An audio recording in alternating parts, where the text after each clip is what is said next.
What began as a deeply personal reflection on friendship, motherhood, and emotional boundaries has quietly escalated into an unexpected public clash, one fueled by celebrity proximity, social media satire, and sharply divided reactions from fans and fellow parents alike. In early January 2026, singer, producer, and songwriter Matthew Koma, best known publicly as the husband of actress Hilary Duff, inserted himself into a growing online conversation surrounding Ashley Tisdale's recent essay about leaving what she described as a toxic mom group. His response, delivered via Instagram story rather than a formal statement, immediately caught attention for its biting tone and unapologetic mockery. Koma's post appeared only a day after Tisdale's personal essay was published in The Cut, where the actress candidly explored the emotional toll of exclusion, subtle social hierarchies, and what she framed as lingering mean girl behavior within a close-knit group of mothers. Though Tisdale never identified anyone by name, her reflections struck a nerve across parenting communities, celebrity and non-celebrity alike, resonating with readers who saw echoes of their own experiences. Koma, however, appeared far less sympathetic. On January 6, 2026, Koma shared a digitally altered image of himself on Instagram. The photo placed him onto the body of Tisdale in a familiar promotional-style pose, seated on a couch beside a houseplant, dressed head to toe in black, wearing tinted sunglasses. The image was stylized to resemble editorial photography, complete with The Cut's recognizable branding. Across the image was a fabricated headline that read, "When you're the most self-obsessed, tone-deaf person on earth, other moms tend to shift focus to their actual toddlers." Beneath it, a mock subheadline followed, "A mom group tell-all through a father's eyes." Koma added a caption directing viewers to read his supposed interview with The Cut, leaning into the parody.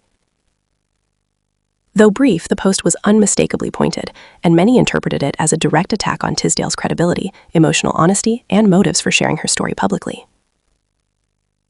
Ashley Tisdale's essay, published January 5, 2026, was framed not as an exposé, but as a meditation on emotional well-being and personal growth. Writing in a reflective, restrained tone, the actress described joining a group of fellow mothers during the early stages of parenthood, a time she characterized as isolating, overwhelming, and marked by a deep craving for adult connection. At first, the group felt supportive and validating, but over time, Tisdale explained, subtle shifts in behavior left her feeling increasingly excluded. Invitations dwindled, group gatherings appeared on social media without her, conversations changed. What once felt inclusive began to feel quietly dismissive.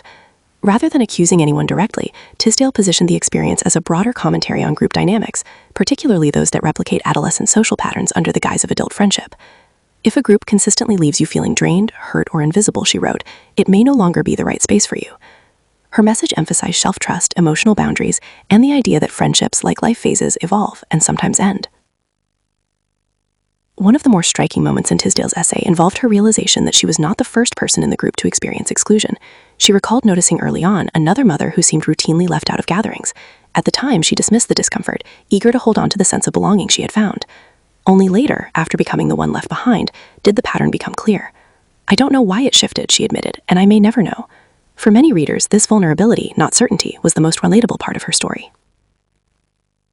Supporters of Tisdale accused him of trivializing women's emotional experiences and dismissing the real pain that social exclusion can cause, particularly during early motherhood.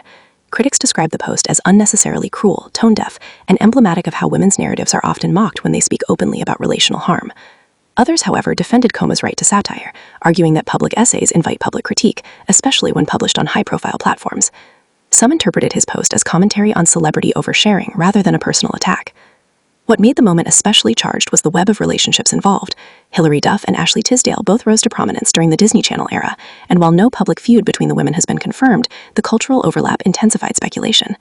As of publication, neither Tisdale nor Duff has responded publicly to Koma's post. Representatives for the parties involved have declined to comment, and Koma's Instagram story, true to the platform's design, disappeared after 24 hours.